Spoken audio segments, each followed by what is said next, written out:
is for the way you look at me. O is for the only one I see. V is very, very extraordinary. E is even more than anyone that you adore, and love is all that I can give to you. Love is more than just a game for two. Two, and love can make it. Take my heart and please don't break it. Love was made for me and you.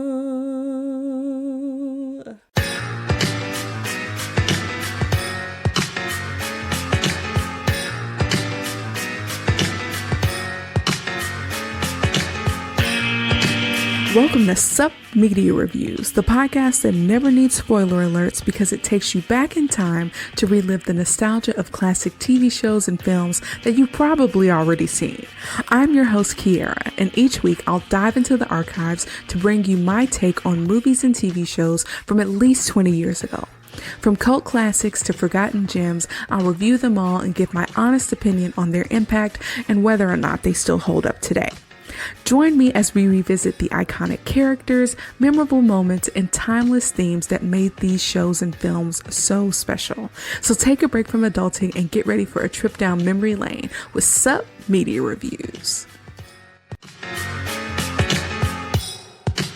What is up, home slices? Thank you so much for tuning into Sup Media Reviews. I'm your host, Kiara, and it is March, Women's History Month. This month, we are reviewing and celebrating women-led movies and TV shows from different genres. Last week, I reviewed Scream from 1996 with a special guest. Check it out if you haven't already. But this week, we're going to be reviewing a kind of comedic romance from my childhood, the 1998 film, The Parent Trap. This remake of the 1961 Disney movie of the same name features Lindsay Lohan as Hallie Parker and Annie James, Dennis Quaid as Nick Parker, Natasha Richardson as Elizabeth James, and Elaine Hendricks as Meredith Blake. Now, in my research, I actually learned that the 1961 movie was based on a 1949 German children's book.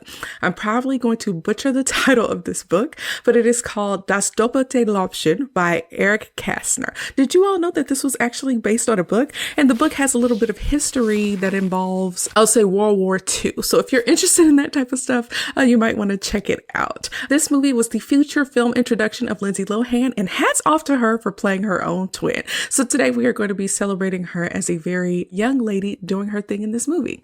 Now, before we move on, I want to plug next week's episode because a special guest is going to be joining me to review the 1995 film Waiting to Exhale. We're still going to be celebrating Women's History Month, and what better way to do it than to review an iconic movie with an ensemble female cast and an all-women soundtrack, okay? Make sure you all follow, like, and subscribe to be notified when new episodes are released.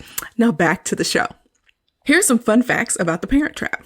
Now, an oddity for a Disney film, this movie shows a mother smoking a cigarette and getting deliberately drunk. We also get a little 11-year-old girl taking a little sip of wine too. So there's a few little things in this movie that may not necessarily be appropriate or that are commonly seen in children's movies, which is actually quite interesting. Now, for the next fun fact, for her split screen scenes, Lindsay Lohan wore an earpiece, which would play back the dialogue of the other sister. You all, it takes real talent to play two characters, especially at such a young age. Lindsay Lohan, I know we have seen her go through like a number of things in the media or whatever, but it does not take away from the fact that she is super talented, and we'll actually go into a little bit more about how she was chosen. Now, to find the actress who would play Hallie and Annie, the two main characters, an exhaustive casting search was conducted in Boston, Chicago, Minneapolis, Atlanta, Miami, Vancouver, Toronto, and London, with open calls in New York and Los Angeles. Lindsay Lohan was 11 years old when she pretended to be ill so she could skip school and go to her first movie audition for this movie. Mara Wilson, who you may know as the little girl from Matilda, auditioned for the dual roles, but was ultimately passed over because producers felt she wasn't old enough to play the parts. Some of the additional actresses that were up for the role with Scarlett Johansson, Alex McKenna, Michelle Trachtenberg, and even Tina Maharino. I don't know if I'm pronouncing her name correctly, but you may know her as Deb from Napoleon Dynamite. You all, Napoleon Dynamite is my favorite movie, and it actually turns 20 this year, and I'm so excited to review it. Y'all don't even know, okay? But these young ladies also tried out for the lead role in this movie. Jenna Malone, who's a pretty popular child actress, turned down Lindsay Lohan's role 3 times. Writer and director Nancy Meyers eventually picked Lindsay Lohan to play the dual role of the twins in the film and called the Lohan household herself to inform the actress that she had landed the part. So they went through an extensive search to find someone, and I think they found the right person. Now, if you want to check out The Parent Trap from 1998, you can watch it on Disney Plus as of the recording of this episode. Now, here's the part where we get into my personal connection to this film. When I was younger, I remembered loving this movie. It was Disney, it was super cute, and because I had no real concept or recollection of the original 1961 movie, this story felt new to me. I thought Lindsay Lohan was super pretty and talented, and I really loved her red hair. And who doesn't love a good story about twins being separated at birth and being brought back together, all right? And the whole shenanigans that go along with trying to switch lives with each other. If you're into twin stories, I did do a review recently of Sister Sister for Black History Month, so make sure you go and check that out as well. Now, as a person whose parents didn't stay together, there is something about watching these two sisters reunite their parents that feels like an unrealistic and delusional void in my life. So I identify with that part of the movie as well. Now, I think the thing that I really loved about this movie was how fun it was, particularly while the girls were at the camp, and how the main characters, Annie and Hallie, took charge of their lives and orchestrated a love story that included destroying a would-be evil stepmother, right? Who doesn't love a happy ending in that way?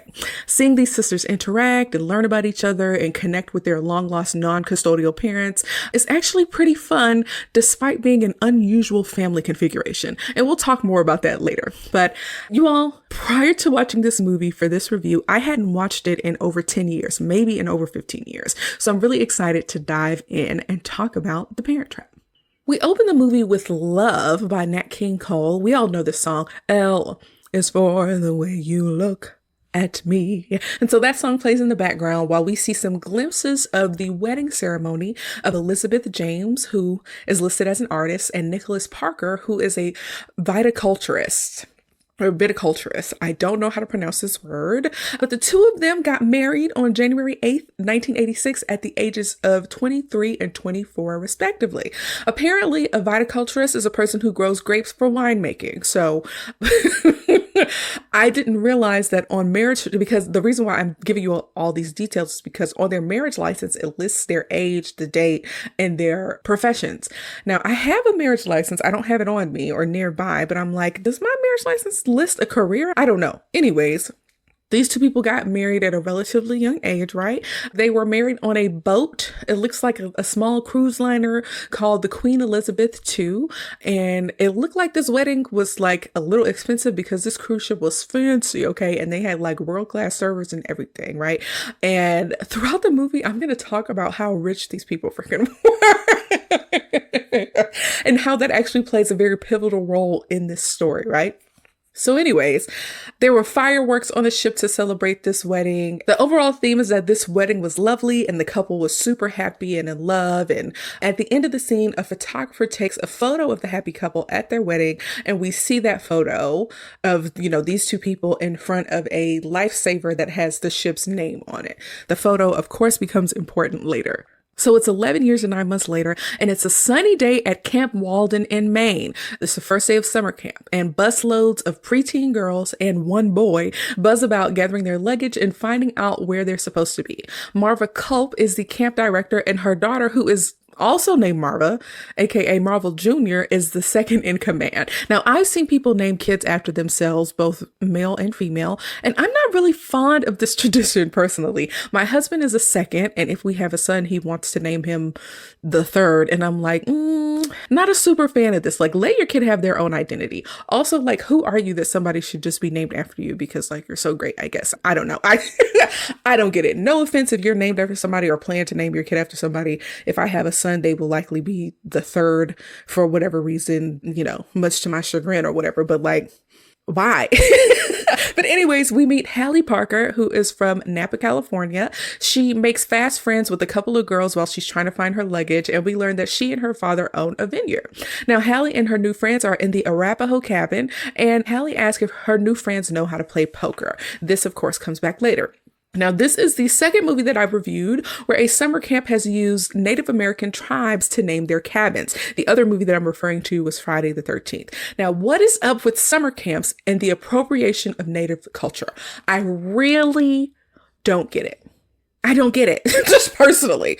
Let's do away with that, right? Okay, but anyways, just then a limo pulls up and we meet Annie James. She is a well-dressed girl with like an itemized checklist of all of the stuff she's supposed to have packed. She has lots of matching, very expensive looking luggage. It was very cute, actually. She has a British accent and she has an identical face to Hallie. Physically, the only distinctive thing about Annie is that her hair is long and kind of mid-back length compared to Hallie's shorter, like shoulder length hair. We find out that Martin, her butler, who has accompanied her to the camp, is pretty close with Annie. They have like this little secret handshake that they do to the tune of Soulful Strut by Young Holt Unlimited. Now, the crazy thing about famous instrumentals is that it's really hard to find to find out who wrote these songs. And this is one of those. Like, if I just say to you, Soulful Strut by Young Holt Unlimited, you're not going to know what I'm talking about 9 times out of 10. But if I hum the tune, you'll probably know what it is.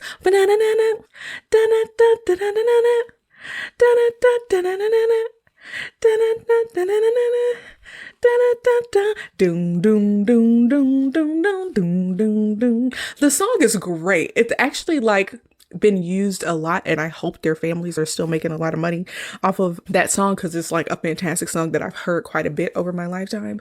But yeah, it's super cute. Anyways, we also learn during this time that summer camp is 8 weeks. 8 weeks. 8 weeks. That's almost the entire summer, y'all. Anyways, this camp is pretty nice. It's clean. The girls even have uniforms that they wear at camp. Then there's this brief moment where they're in like the mess hall getting food. And we think that the girls are going to come face to face and meet each other. But then Big Marva steps between them and she gets confused because they look like each other. But, she wasn't paying all of the attention. She ends up letting it go. But next up, we see that Hallie Parker has become like a fast champion at fencing, right? And so she's just knocking down the little kids like fencing and whatnot. And so when the counselor, Marva Jr., asks for someone to challenge like Hallie Parker, who is the champion, Annie walks up and accepts the challenge. Now, somehow, no one is kind of paying attention as Annie starts putting on her fencing gear, right? So they're like not facing each other. Nobody's really paying attention to looking at one person's face over the other. Eventually, one of them like puts on their helmet and so they can't see the other one. And so it's quite orchestrated in a way that they purposely won't kind of see each other. But eventually the challengers come face to face with the helmets on and again are not able to see each other. So the girls they start fencing and then they start doing like fancy tricks and they keep saying touche a lot and they're like bouncing off of trees and they are so into fencing that they move quite a bit and they finally get to a point where they're like on a porch of a cabin and Annie gets the best of Hallie and fences with her until she falls into a large tub of water. And so when Annie offers her well-manicured hand to help Hallie up, Annie pulls Hallie into the water with her. And so the spectators kind of arrive and they declare Annie the new champ and the counselor instructs them to shake hands with each other. And so at some point, they both take off of their helmets and turn to face each other. And when they shake hands, we see this kind of magical moment of them realizing that they look exactly like each other. And the spectators are kind of noticing this too. So the girls are kind of like experiencing this magical moment of like meeting a doppelganger and they both kind of play it off and it comes across as like a little embarrassing the way that they experience this moment, right? But then Hallie draws first blood by starting to make fun of Annie's looks, pretending to be unaffected by the fact that they looked exactly alike. So Annie responds with her own insults about her superior fencing skills and class in her British accent. And so now they have a little bit of a rivalry, right? So each twin has like 2 little friends or minions or whatever that they hang out with. So they both have backup as this budding rivalry happens. So back at the Navajo cabin, Annie is taking everybody's poker money and Hallie arrives with a cute updo. I remember loving this little updo that she had on this particular scene. I don't know what it was about this updo that she had, but I just thought it was so cute. Now, I want to remind you all that Annie is the one that's from the UK. Annie from the UK. That'll be a good way for you to remember. Annie from the UK. And Hallie is from Cali. There we go. We're going to get them straight. Okay. Anyways, so Annie from the UK. Can you all tell that I just came up with that off the top of my head? It's not in my notes, but I'm going to try my best to remember. Annie from the UK is in the Navajo cabin with a bunch of girls playing poker and taking all the little kids' poker money, right? And so Hallie from Cali arrives with like this cute updo to play against her twin. So they're playing whatever. The stakes are super high. It appears that they might be all in. If you know poker, you know what that term means. But Hallie decides to raise the stakes even higher by betting Annie that whoever loses this hand must jump into the lake naked. So a very self-assured Annie from the UK agrees. So Annie has a straight flush, an ace through 5 of diamonds, which is a fantastic hand and almost unbeatable until Hallie shows us that she has a royal flush in spades, which is ace, king, queen, 10 of the same suit. The odds of both of them getting such great hands in poker is almost impossible. It really is almost impossible. For real, y'all. But anyways, unfortunately, a royal flush beats a straight flush, and Annie has to jump into the lake naked because she lost the bet. And so the girls, Hallie and her friends, run off with her clothes. So now she's kind of like naked outside in the darkness. And so Annie wants revenge, right? So next up, it's a new day. And when Hallie and her friends return to their cabin after a day of doing activities, their beds, luggage, and furniture are on the roof of their cabin. How is this possible? Also, a makeshift British flag is hanging up so that there's like a little calling card or whatever. And it's like, how is that possible? How did 11-year-old girls get furniture on the roof? We're going to let that one slide. But we can't let all of them slide, and we'll talk about why later.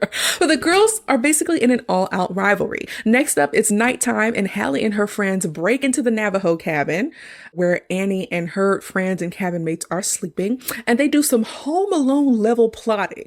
We see some yarn and some honey and some chocolate sauce and, some shaving cream, stuff like that, right? And so the next morning, when the Navajo cabin people, there's about 5 of them, wake up, first off, they wake up to the sound of bugle being played horribly. But when they wake up, they realize that their room is covered in yarn. Like there's yarn everywhere. That's strung up from here to there. There's chocolate sauce on the floor. There are water balloons coming from the ceiling, a very large one that ends up landing on Annie. Again, Annie from the UK. I actually read in the fun facts that because of how large that water balloon was, they had to put a thumbtack in Lindsay Lohan's hair to burst the balloon because the weight from the balloon could have given her a neck injury. And I was like, that's actually kind of interesting. I don't know why that's so interesting to me.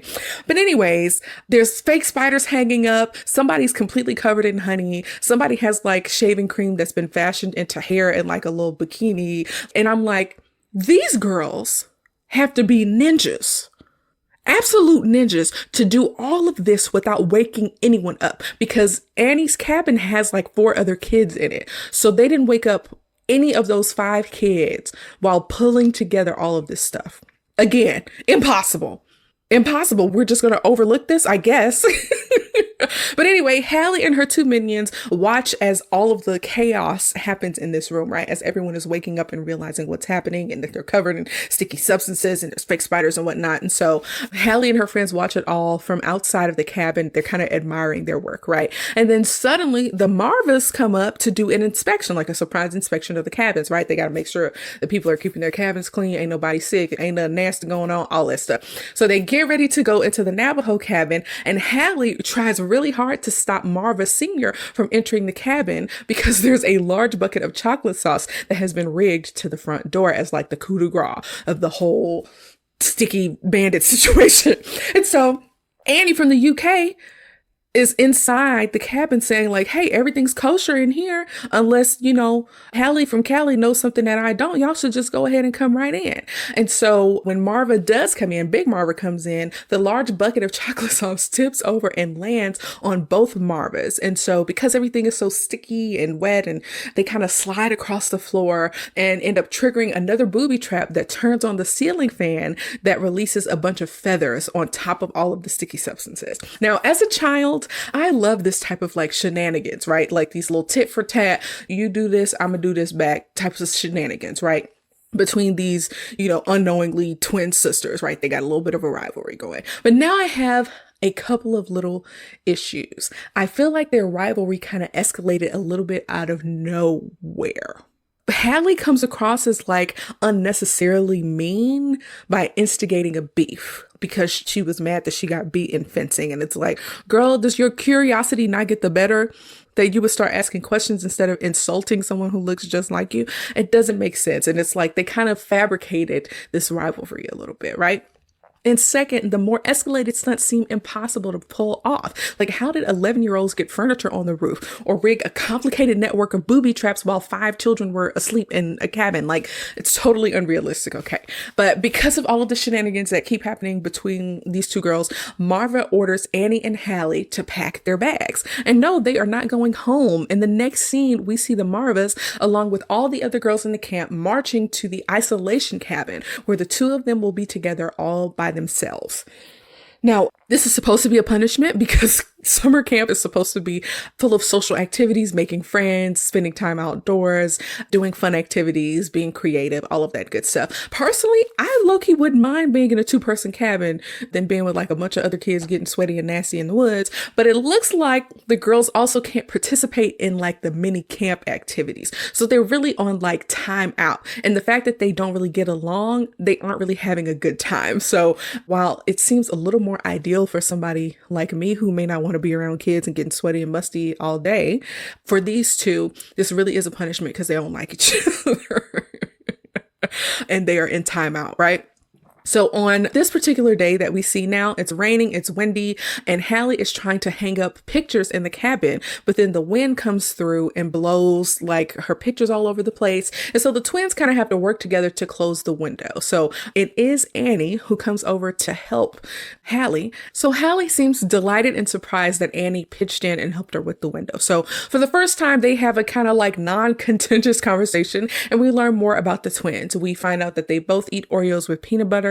I low-key need to try that because that sounds amazing. And they both have a chat about their parents. Hallie shares a picture of her home, but in the picture, her dad is facing away from the camera. Annie reveals that she does not know her dad and that her mom never brings him up. We also find out that Hallie doesn't know her mom and that her dad never brings up the mom. They also realize that they have the same exact birthday. And Annie realizes way before Hallie that all of this stuff is not a coincidence. They realize that they both have ripped pictures of their non-custodial parents, and when they pull out the pictures, they see that each one of them has the missing piece and that they are in fact twins with the same parents. They hug each other and they realize that they even have like matching lockets that they received upon their birth. The girls are excited and they're hugging Lindsay Lohan's body double. And they are too excited to really think about the level of betrayal that their parents forced upon them, okay? And this is another piece of the story that doesn't sit right with me. These young ladies are 11 years old and didn't know anything about each other or having a twin, and each of them does not know anything about their other parent. This level of dysfunction and secrecy would put anyone over the edge, let alone a preteen girl. So the fact that these young ladies don't seem to experience any real negative emotions besides like longing is freaking crazy to me. And I think this is part of either like the Disney magic or Disney delusion that we're just going to focus on the happiest piece and totally disregard the dysfunctional piece. And we'll talk a little bit more about that later, right? Like, Each girl has missed out on the love of their other parent and a twin sister for 11 years, and it's really not cool. And I'm like, this probably will require some counseling to process. But again, because this is a Disney movie, we're going to omit the mental health piece and the family dysfunction piece, okay? Which is kind of interesting because I've already reviewed Princess Diaries. I freaking love that movie, and it's also Disney, right? And her parents, she's 16, so she is quite a few years older than these two girls. But we get to experience that 16-year-old angst that comes along with your family lied to you for your whole life, right? Like that has some realistic pieces in it, right? About the negative emotions that she experienced. And the fact that these girls have almost no negative emotions about it is freaking crazy to me, okay?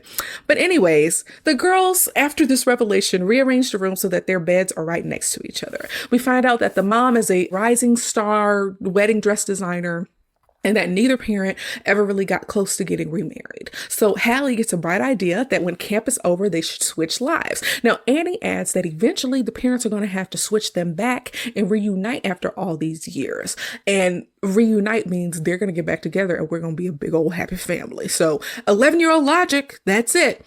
So we get a montage to Do You Believe in Magic? Where the girls are teaching each other how to become the other twin. They review family members, home layout, secret handshakes, and the isolation cabin kind of becomes a bit of a classroom for them. Reminds me a little bit of The Color Purple when Nettie was teaching Celie how to read, but that movie was full of negative emotions and this one is not.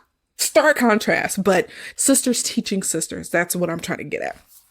So anyways, the thing that they have to really resolve though, is that the twins don't 100% look like each other. There's two kind of issues going on, right?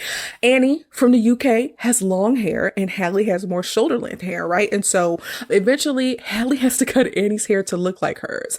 And it's a little bit nerve wracking, but Hallie does a good job, which is almost as unrealistic as the furniture on the roof. Okay. An 11-year-old girl cutting your hair to look like hers and it coming out looking decent and not butchered at all and no real kind of like blunt cuts. That's unrealistic.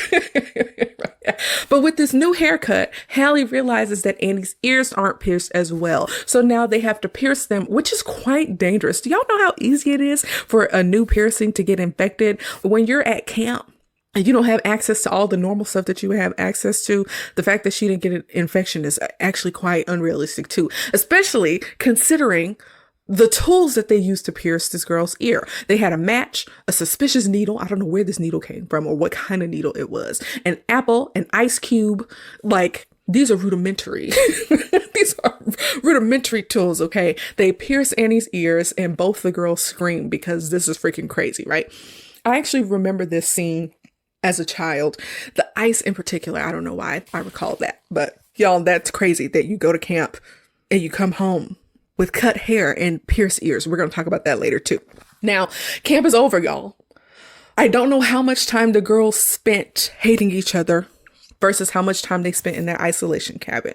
But over the course of the 8 weeks, they went from having this very intense rivalry to realizing that they are sisters and learning about each other and deciding to deceive their parents. Okay, so at some point they turned things around and became sisters. And so it's the last day of camp and all the girls are saying goodbye. Annie and Hallie have switched clothes. They have switched lives and each of them has a task that they need to do. The real Hallie from Cali will figure out how their parents met while she's in London. And the real Annie from the UK will figure out how the parents broke up. Now, the girls hug and they go their separate ways, right? And they are off to meet their non-custodial parents for the first time, like WTF. So things are going to get confusing from here on out because it's hard enough keeping track of the girls' names. So what I have decided to do is to refer to the girls as follows. Hallie, who is now pretending to be Annie, is going to be living with her mom in London. So I will refer to her as Mama Twin. Now, Annie, who is pretending to be Hallie and Callie, will be called Papa Twin. Okay, so each twin is going to be known by which parent they are meeting and connecting with for the first time, their non-custodial parent. Okay, so Hallie, who is pretending to be Annie in London, is Mama Twin. And Annie, who is pretending to be Hallie in Napa, California, will be called Papa Twin. I hope that this is as clear as I can make it, all right? So Mama Twin arrives in the UK at the airport where Martin, the butler, meets her. She has a new look, her hair is shorter, and she has her ears pierced, but Martin doesn't really ask any questions. They do their secret handshake, which, Annie taught Hallie. And all is well, right? Like there's not too many red flags besides the change in appearance, right? So Mama Twin is in the UK taking everything in on the car ride home. We don't put enough weight to the fact that this girl flew across the pond to people that she does not know. This is a very bad, kind of dangerous situation in general. And we're just really kind of overlooking it, but whatever. So she's in the car in the UK for the first time, seeing all the sights, taking everything in, right? And so in the background, we hear, there she goes again. This movie low-key has good music, y'all. But okay, so Mama Twin starts to become nervous because she's anxious about meeting her mama for the first time. And I'm like, again, the gravity of this situation. A girl from California is in the UK with strangers, y'all. This could be taken for real. But anyways, when Mama Twin enters the house, there's a welcome home Annie sign, and she greets her grandfather, who is a sweet older British man that the Mama Twin ends up sniffing to make memories. It was a very weird moment. Now, the mom, whose name is Elizabeth, we might call her Liz or Lizzie for short, because Elizabeth, like so many syllables. But Elizabeth, is very happy to see her little girl, and they kind of run and hug each other, and the Mama Twin is overcome with emotion. And Elizabeth notices these physical changes, right? Cut hair and pierced ears, but she doesn't really trip over them. And I'm like, am I the only person whose parents would be mad if I came home with a haircut and with ears pierced? You should not have more holes in you than when you left. When you left for camp, you were -2 holes in your body. When you return home, you need to have the same amount of holes that you had when you left, okay? I feel like my parents would flip out if there was such a drastic change. They might make a phone call to the camp, and my jig would already be up because the camp counselors would be getting a mouthful, and the counselors might also reveal that there was an identical twin person who was also there. Yeah, with my Black parents, this story doesn't work. First off, I don't know that I would be able to afford to go to a camp that lasted 8 freaking weeks. And mind you, this camp is a great distance for both people. Someone flew from the UK to Maine, and then Hallie from Cali flew from California to Maine to go to this camp. What is so special about this camp? This is basically boarding school. Yo, this is crazy. And this is why I'm saying that, like, a big part of this story that they don't focus on per se, but that enables every action in this story is the idea that both of these people are quite rich and provide their children with a more lavish lifestyle.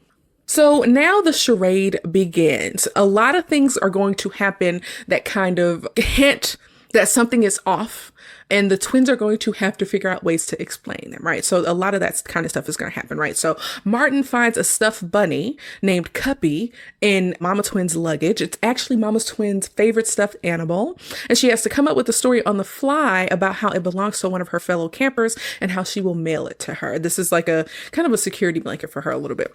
Suddenly, Elizabeth gets a call from someone, and Mama Twin has to accompany her mom to the studio. So we get a little montage of them walking over to the Elizabeth James studio, where Mama Twin says that she would love to see her mom in an Elizabeth James original wedding gown that is displayed in the window of this store. So she has her own studio, right? And it has a storefront window to display some of her work. And so there's a photo shoot going on at the studio, and Elizabeth has to come in and put a veil on a white top hat to complete the look for a dress that's being photographed. They called her and they were like, hey, we need you at the studio. And she goes in, and they're like, hey, this veil is too long because it's hiding the dress. Like, what are we supposed to do? And so she puts the veil on a top hat, a white top hat, and it solves the problem. Part of me thinks that the top hat with the wedding dress is low-key cool and innovative, okay? I've personally never seen any bride wear a top hat with a veil.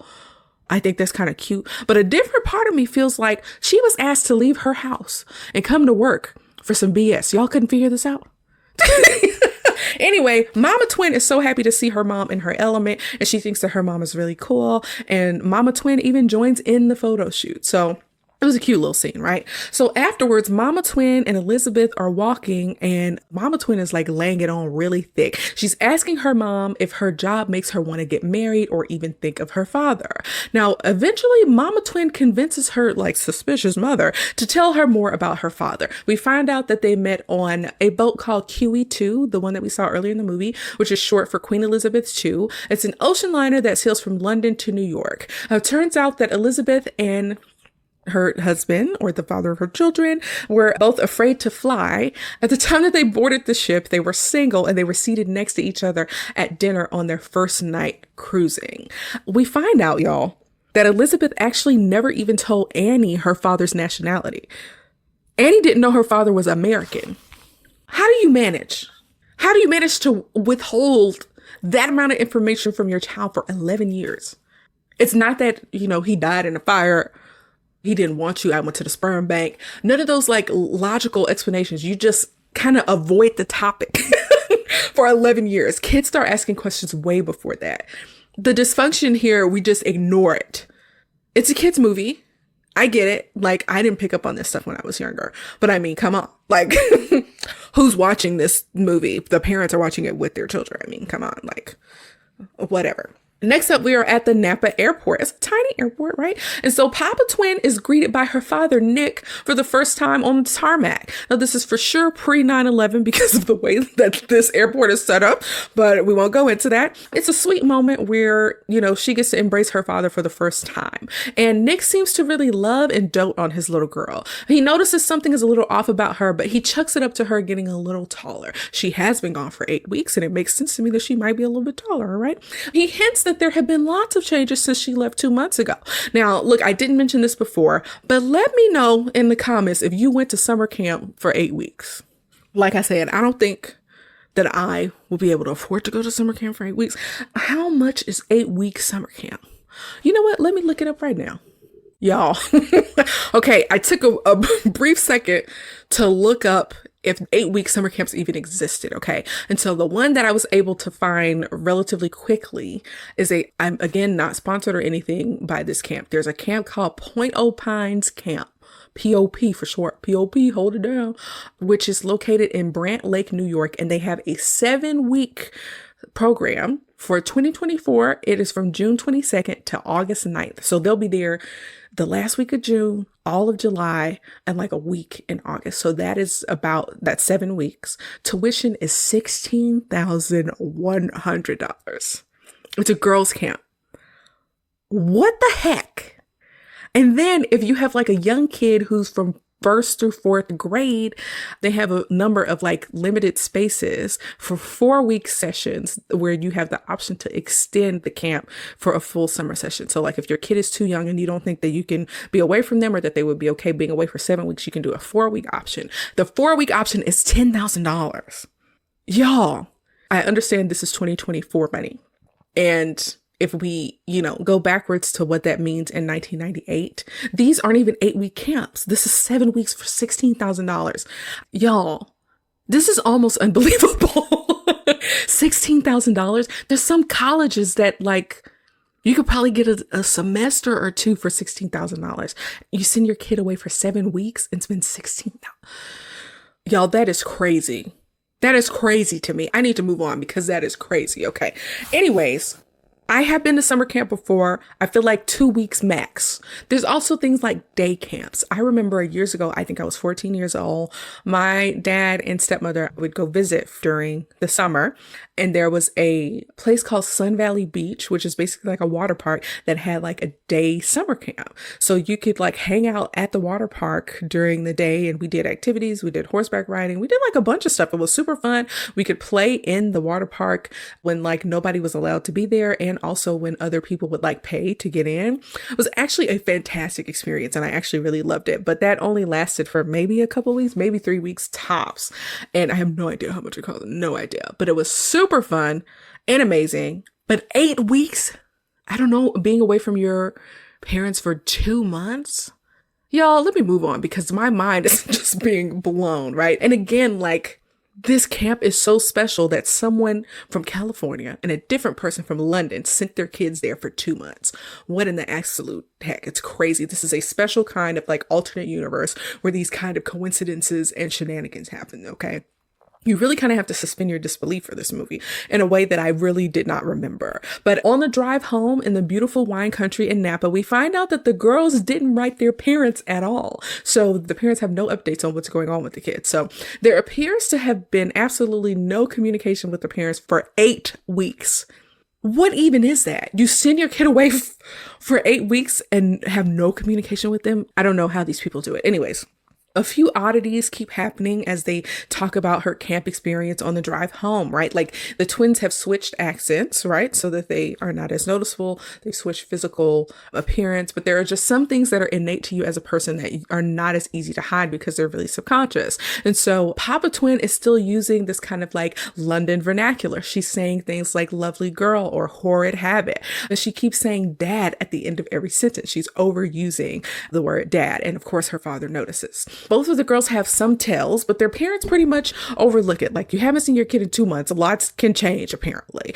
Papa Twin does this monologue about how horrible it would be to grow up without a father. And that explains why she keeps saying dad. It's a poor explanation, y'all. Poor explanation. So they pull up to the house in wine country, right? It's a beautiful large house. It has this beautiful, like deep brown gingerbread color. Like the house could literally be made out of gingerbread, y'all. But a woman named Chessie, who's played by Lisa Ann Walter, and who you might recognize as Melissa from Abbott Elementary, greets the little girl enthusiastically. And right away, of course, Chessie noticed something is off too, but is too happy to really ask questions. She's just happy to see her girl back, right? So Chessie is like their domestic servant. That sounds worse. She works for the family.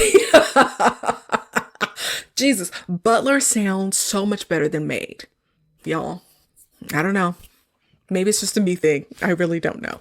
Anyways, I mentioned this earlier, but the dad is played by Dennis Quaid, which to me, he's like, he always plays the dad. I don't know. He's an attractive guy and he's cool and I enjoy him. I enjoyed him in this movie. The mom is played by, I believe her name is Natasha Richardson. So yeah, I thought I would bring that up. Anyways, like I said, Chessie notices something is off and Sammy, the dog, who is a golden retriever, keeps barking at Papa Twin because he knows what's up. He's like, this ain't my girl. Who is this? Who is this stranger? She look like her, but she not her. She ain't you. Anyways, Nick goes outside with this someone, right? Because Nick is like, I'm gonna grab some cornbread and chili that Chessie made, and I want you to meet somebody. Right. And so when Nick grabs his food and he goes outside with this someone, it's like a lady in a white dress and a black hat. And she is clearly romantically involved with the dad. And the lady who's out there asks Nick if he told his daughter something. And we can already tell that bad news is coming. Now, up in Papa Twin's room, Chessie gives the lowdown on this lady and says that Nick is making a fool of himself with this woman. The lady's name is Meredith Blake, and she is a publicist from San Francisco that Nick hired to publicize the vineyard. Chessie thinks that Meredith has been selling herself more than the grapes and is only interested in Nick for his money. Nick is a millionaire who owns a bunch of land and some wine grapes and a winery. I mean, he's a catch, right? Now, Chessie does not seem like the type of person who holds her tongue, but I don't think that it was wise or even appropriate for her to poison the girl's mind against her dad's girlfriend before they even really had a chance to meet. And then she has the nerve to tell the girl, don't let me influence you. And it's like, Chessie, you done already poisoned the girl's mind against this lady. What do you all think about that? I feel like Chessie ended up being correct, but I don't think it's okay. I think some people just have to form their own opinions, right, about other people. So moving on, Nick introduces Papa Twin to Meredith by the pool. She is a 26-year-old blonde woman who's a smooth talker and only 15 years older than the twins. Papa Twin is not shy about pointing out the age gap, and Nick seems nervous that she's so focused on the math. And it's like, Nick, get a grip. I'm trying to figure out. Okay, here we go. Let's do some math. We know that at the beginning of the movie, Nick and Liz got married and they were 23 and 24. If they had kids right away, if they got pregnant right away, that would make mom 34 and dad 35. Huh.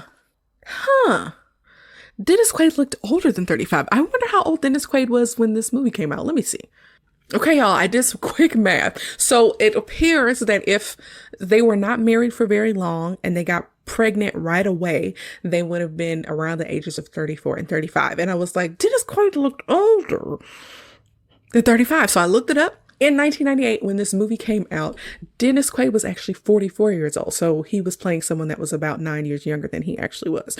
On the other hand, Natasha, who played the mom, was actually 35 playing a 34-year-old. So age appropriate.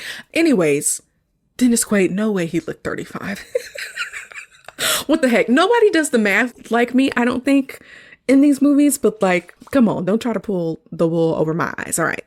Anyways, if you think about it, and if dad is supposed to be about 35-ish, marrying a 26-year-old woman, that is a 9-year age gap. Am I doing the math right? Yeah, a 9-year age gap. And personally, I think that's too much of an age gap, but I have seen relationships like that work. I feel like if your age gap is going to be like 9 or 10 years, the younger person needs to be at least like early 30s. But let me know if y'all have thoughts on like age gaps in relationships. Personally, in general, not here for them unless both people are like in the upper age range. Like if you're 40 and you get married to a 50-year-old, that makes a little bit more sense than being like a 20-year-old getting married to a 30-year-old. Same age difference, but the level of maturity is a little bit different. I have a lot of opinions on that, some of that from personal experience, but I'm going to move on. Let's move on from that, right?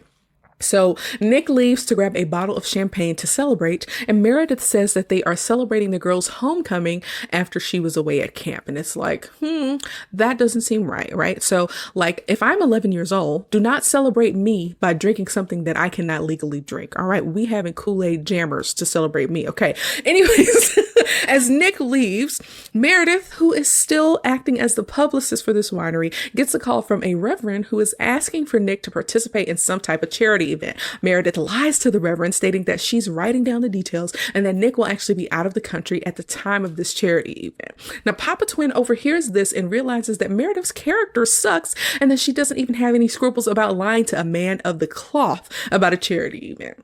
When Papa Twin asks her about the lie, Meredith classifies it as like a little white lie to get Nick out of doing something.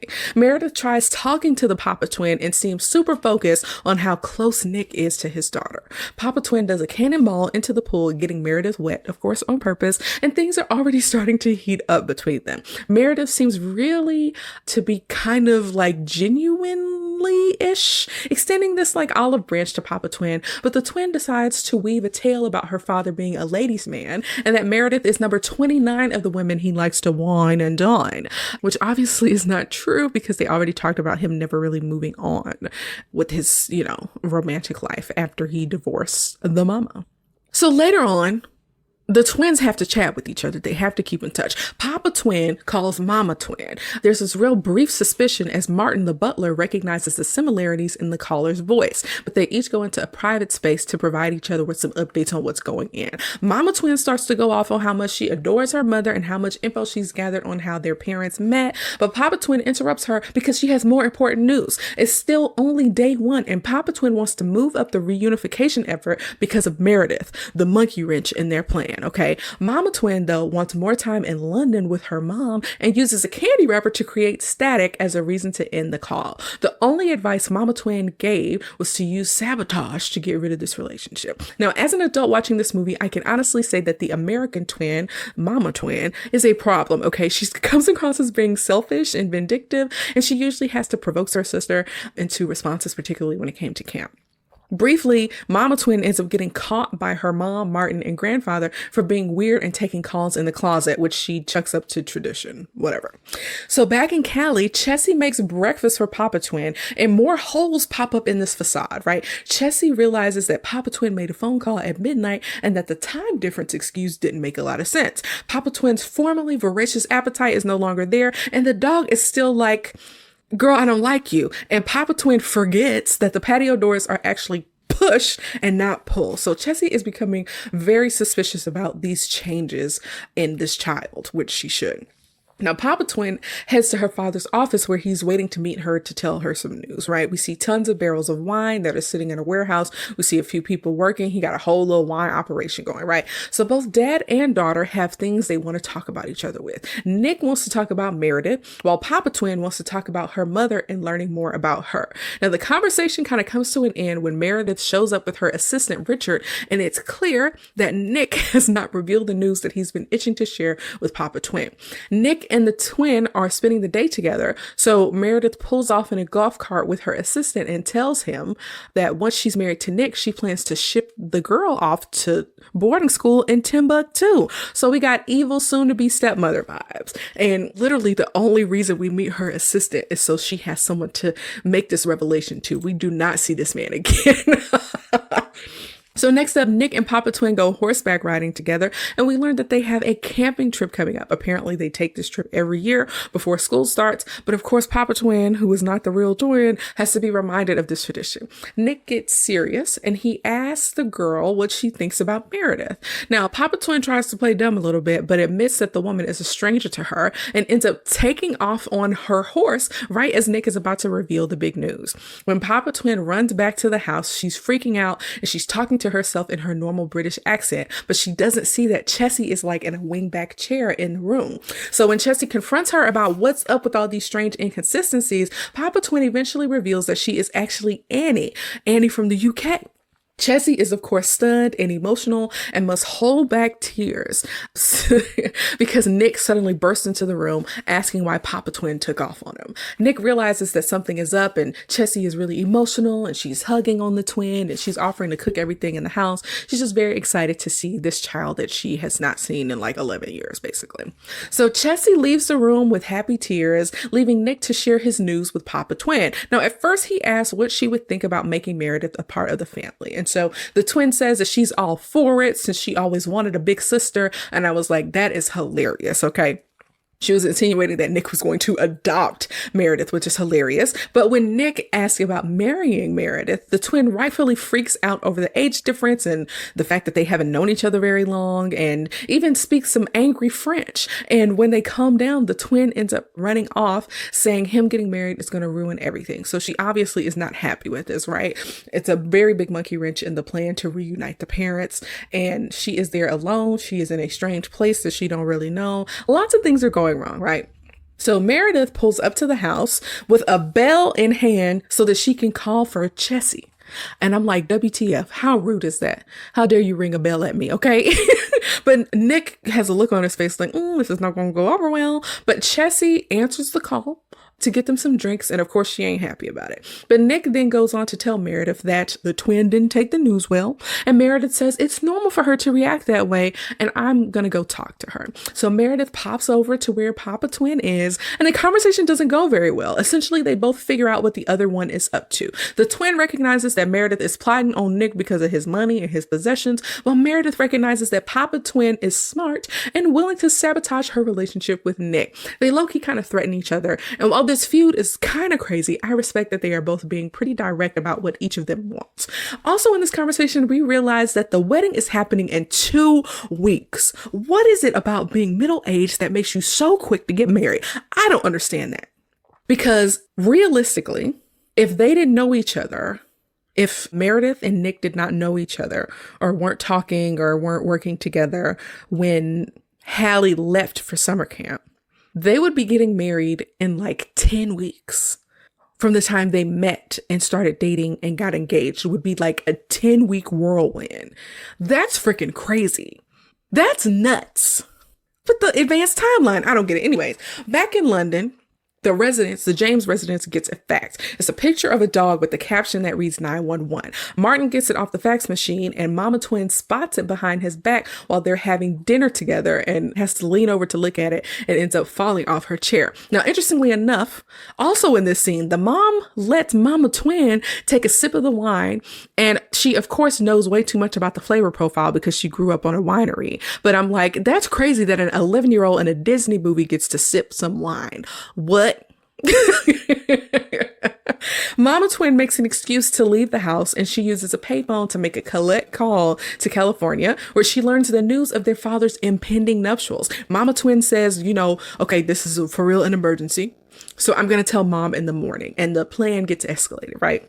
So right as Mama Twin is leaving this little, the iconic London red phone booths, she runs into her grandfather, who takes her on a stroll in the park where she is forced to reveal what's going on, right? So Mama Twin goes into her mother's bedroom later on to confess that she is Hallie and that she and Annie switch places after coming back from camp. And of course, Elizabeth is emotional and very understanding, saying that she has always loved her daughter and that she's happy to see her and be with her and experience her at this stage in her life. It's sweet. And even Martin is crying like a baby at them being reunited, right? And so they make a plan to fly back to Napa. And Elizabeth is like, don't worry, boo, I got you. I'll take care of everything, right? And it's like, where are the negative emotions? Elizabeth is not apologetic enough for me for pretty much abandoning one of her children. Mama Twin is not mad enough about being abandoned.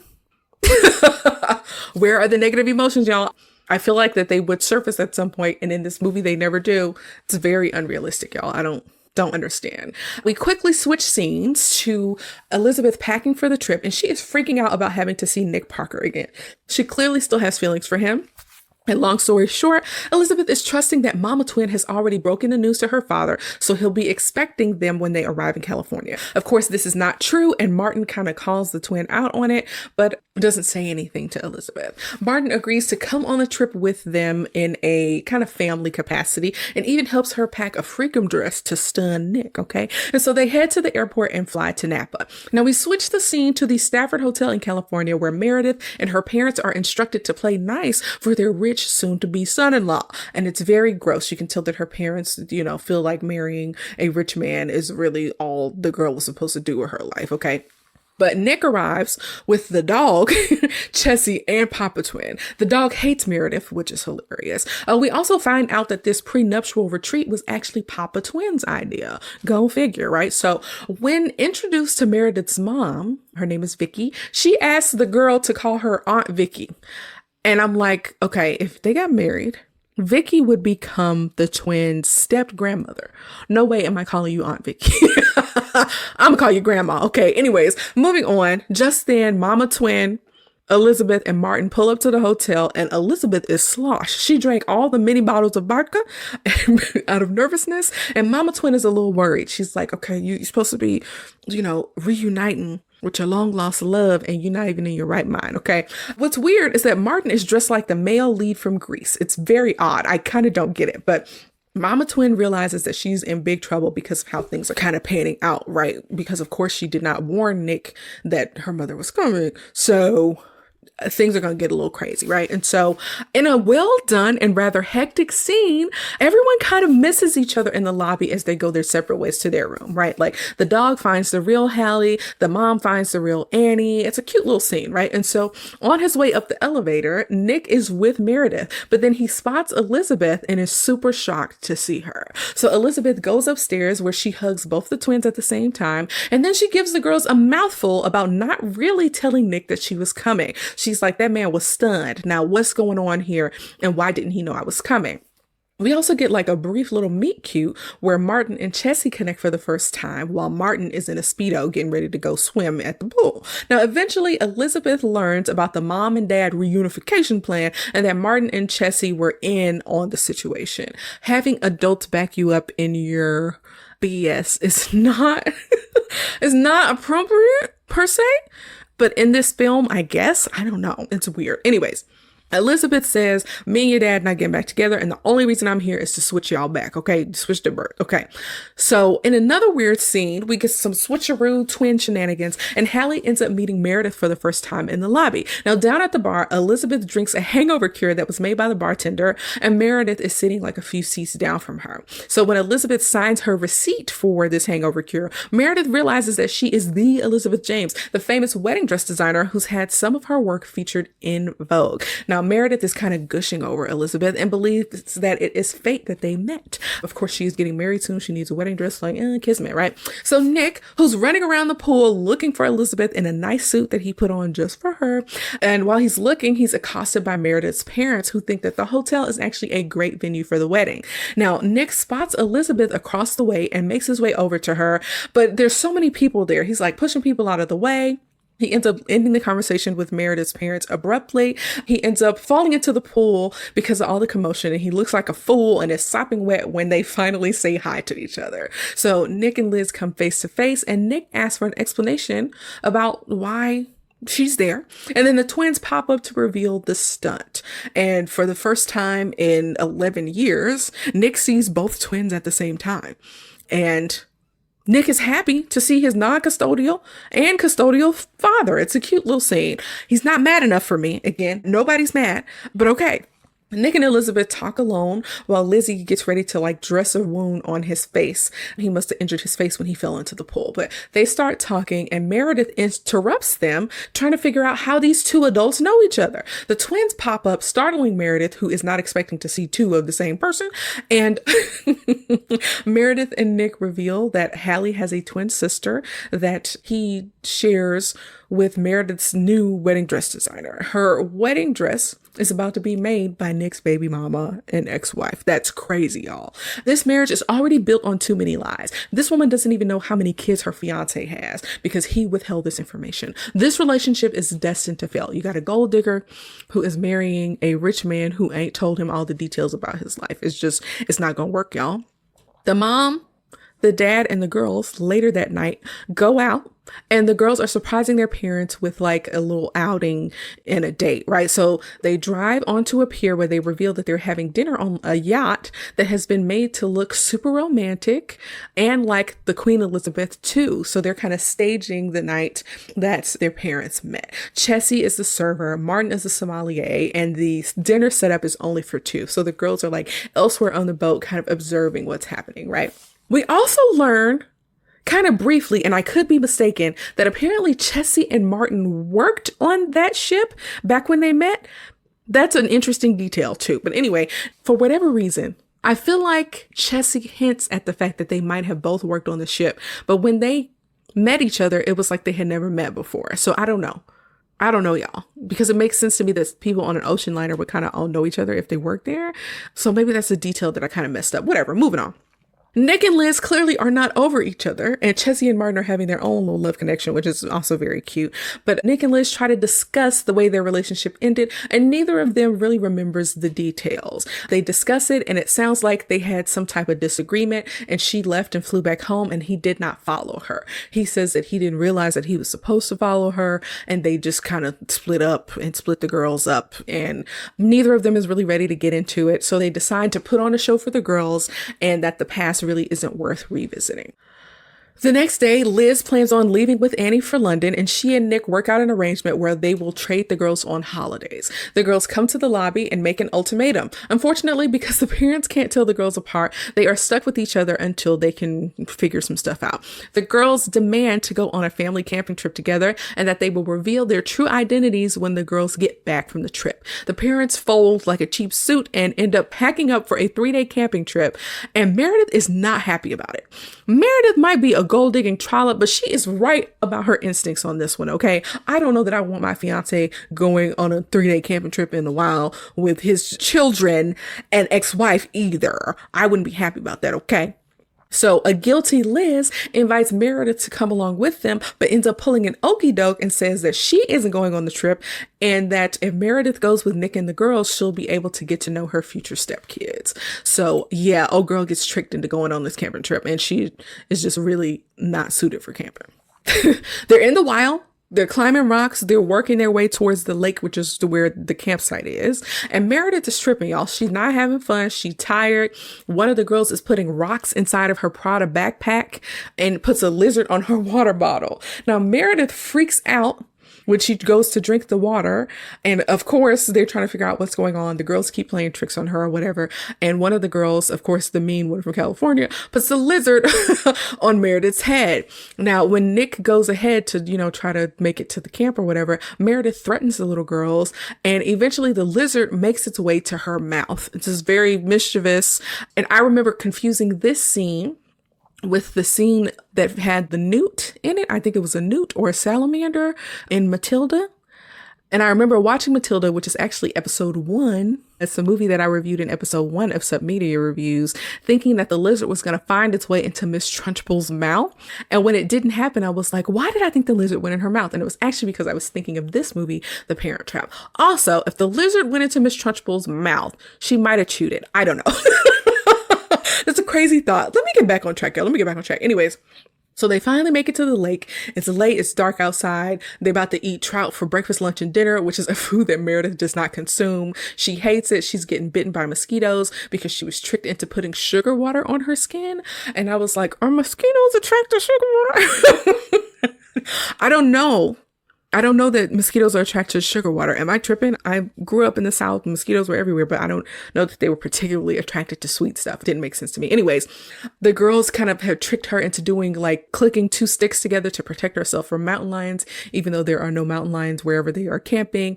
She decides that she's going to take a big sleeping pill and go to bed. She really is not enjoying herself. And let me tell you something. Camping is not for everybody, okay? I feel like there are a lot of people who go camping who really want other people to enjoy camping. And it's like, that is not for everybody, okay? Indoor plumbing is my friend. I'm not going to poop in the woods. That's where bears poop, okay? I'm not doing that. Camping is not for everybody. So I don't even blame Meredith for not getting down with the whole camping vibes, okay? I really don't blame her. I blame her for a lot of stuff in this movie, but this one, I'm with you on it, okay?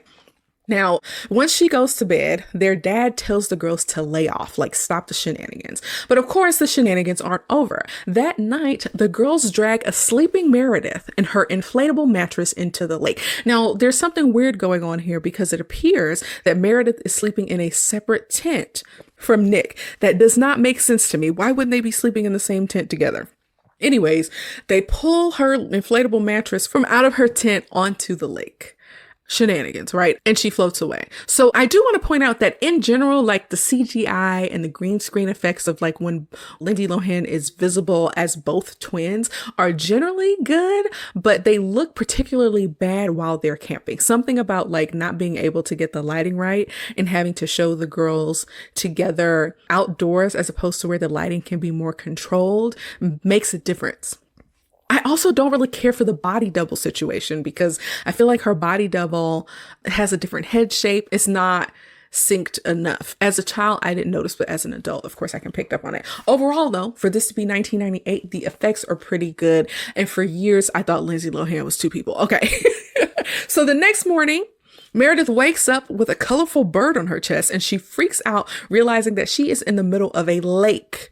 She falls into the water and I'm like, yo, this is actually very dangerous. I don't know that the girls are aware if this woman can swim or not, but this is totally dangerous. And it's exactly how Jason Voorhees died. No, I'm kidding. Meredith reaches the shore and she's over it. She allows her mask to slip a bit and declares that as soon as they get married, she is shipping the twins off to Switzerland. And then she gives Nick an ultimatum and says it's them or me. And of course he picks his daughter. It's like, come on. I'm like, duh. Nick and the girls come back from camping early without Meredith, and the girls have been punished, in air quotes, for their treatment of Meredith. We then learn that Liz was low-key in on it and kind of purposely suggested that Meredith go on the trip with them. I think she knew that Meredith just wasn't right for Nick and was like, we need to do him this favor, right? Okay. And so Nick sends the girls to their room, but he tells Liz that eventually he's got to remember to thank them one day. And I think that's a really interesting parenting technique. Like, you punish them in the moment for being mean and possibly murdering this lady if she was not able to swim. So they got to be punished. But Meredith, of course, broke things off with him, which is what he is grateful for. Don't know that it balances out. And I do think that there are times where parents will tell a child years later, like, I punished you in the moment, but it turned out to be a good thing. I'm curious if any of you have ever had any of those experiences. I thought that was quite interesting. But anyways, Nick and Liz are talking a little bit and they realize that Chessie and Martin are off and have been gone for like a day and a half. So who knows what they're doing. So Nick is like, I'm gonna make some pasta, right? And so he has a private dinner with Liz. So Nick and Liz are talking, they're chatting, they go down to the wine cellar where Nick shares his wine collection with Liz, including a bottle of the same wine they drank at their wedding back in 1986. He has every bottle that was ever made of this particular wine. So, of course, Liz gets like a little misty-eyed, right? And right as they're about to kiss, Chessie and Martin pull up, killing the momentum. Liz backs away because she is unwilling to go there with Nick again. There's this weird brief exchange about where Nick tells Liz like, hey, you don't have to be so brave all the time. And she's like, yes, I do. And I'm like, girl, what are y'all talking about? What act of bravery is she doing right now? I have a problem with the romance piece of this movie because it's not convincing enough for me. What is she being brave about? I don't understand. Maybe I'm tripping. Maybe I don't know enough about love. If y'all get it, tell me. Okay. Anyways, they end up leaving the cellar and nothing kind of happens, right? So it's the next day. It's time for them to say goodbye. The weather is awful. It's raining. I mean, duh. Like at the end of all these movies, it has to be raining, right? The twins, Chessie and Martin, and Nick and Liz have to part, right? So there's a kiss on the cheek that Nick gives to Liz, and all the London crew heads out, right? So the crew who's going to London land, and the weather there is awful too, and everybody's all sad. And so Annie and Liz get home. And they start, looking around trying to find Grandpa. But Hallie is actually already there at the house stating that the Concorde gets you to London in half the time. And I was like, girl, what you talking about? What is she talking about? So I looked it up. The Concorde was the first supersonic passenger carrying commercial airplane. And on its fastest flight on February 7th, 1996, the plane flew from New York to London in less than 3 hours. What the heck? That actually sounds super cool. I feel like I would throw up on that flight. I didn't look into like why that doesn't exist anymore, but there's probably a very good reason why a supersonic commercial airplane doesn't exist anymore. Being able to go from New York to London in 3 hours is crazy. I might have to look into it some more because it's actually quite interesting. Anyways, it sounds awesome.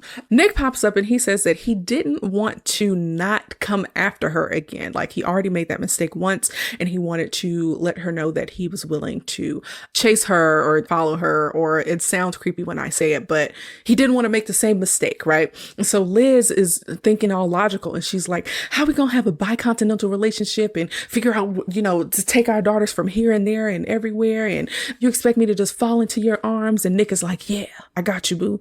And so they make out, and of course she falls and melts into his arms. And I'm like, this is supposed to be romantic, but something about the way they are reuniting and re-exploring their connection feels incomplete to me, and I cannot put my finger on it.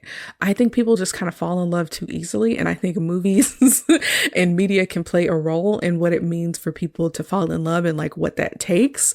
I don't know that they have really explored who they are now, 11 years post-divorce, to know that they could really be in love with each other. Again, this is a Disney movie and they don't have to go into super detail about it. It just doesn't feel super convincing to me. And I guess that's okay because this is a children's movie, right? But anyway, the girls are happy and excited that they got their parents back together. And so the next scene, the final scene of the movie, is done in the style of this kind of like scrapbook. And so in the scrapbook, we see photos of Nick and Liz's second wedding, which is apparently on the Queen Elizabeth II as well, where Liz is wearing, if I remember correctly, the dress or a version of the dress that was in her studio window earlier in the movie. And all the people they care about are in attendance at this wedding. In the background, we hear Everlasting Love by Natalie Cole. This will be an everlasting love for me. So this is cool for two reasons. This is the song that me and my husband played at our wedding after we said I do. So once we left the ceremony, this is the song that was playing. Also, we started the movie with the song Love by Nat King Cole. L is for the way you look at me, who is Natalie Cole's father. So that's pretty neat. We start the movie off with a Nat King Cole song. We end the movie with a Natalie Cole song. It's cute. So in the photos, the couple looks so happy. We also see Martin propose to Chessie at the wedding. Do y'all have feelings about that? Do not propose to nobody at my wedding. Do not make a pregnancy announcement, a gender reveal. Do not make my wedding about you. That's how I feel personally. Okay, anyways. We see more pictures while the credits roll, and it is a happy ending, right? Like everyone's reunited and it feels so good. So that's the end of the movie, y'all. At the end of every review, we ask the same questions. Is it worth a rewatch, and does it hold up today? Now, for whatever reason, I feel a little more hesitant to answer these questions than in most reviews. Can't really put my finger on why. If you really loved this movie as a child, I think that it is worth a rewatch, okay? It is very nostalgic. And if you feel a closeness to this film, rewatching it will give you a new perspective on it, because I know that's what happened for me. If not, if this movie means nothing to you, if you never saw it, don't bother. That's the way I feel about it, okay?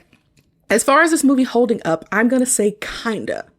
And I'm going to say that for a few reasons, okay? There are a number of things that happen in this movie that don't feel realistic or healthy to me. Some of the shenanigans were quite unrealistic. The crazy poker hands, furniture on the roof, Home Alone booby traps, being okay with your kid cutting their hair and piercing their ears at camp, allowing so many inconsistencies about your child to be swept under the rug, putting a woman's bed in a lake, among others. Now, as a child, I didn't mind this kind of like hyperbole, but now I feel like a little bit annoyed by it, like just a little bit.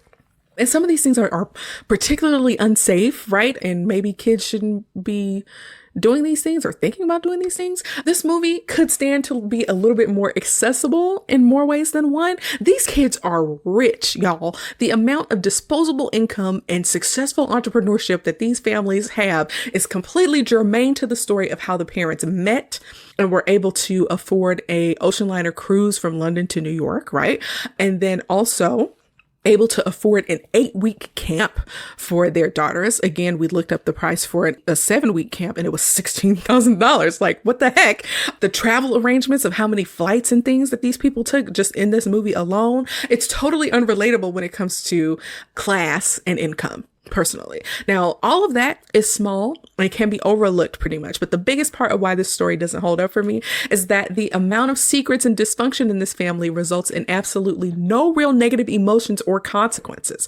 How dysfunctional is it to raise a twin apart from their sibling and their other parent and never bring it up to that child? And nobody got mad. Nobody, not the grandpa, not Chessie and Martin. Nobody got mad. Nobody went to a family therapy session. There's no real hardship. There's no negative consequences, not even a real punishment for the girls who tricked each of their parents into kidnapping their non-custodial kid. This movie glosses over some of the really glaring issues that would absolutely warrant an emotional breakdown, legal action, and or mental health intervention, okay? It feeds into the fantasy that if the kids want something and can manipulate the adults in their lives to get it, all is well.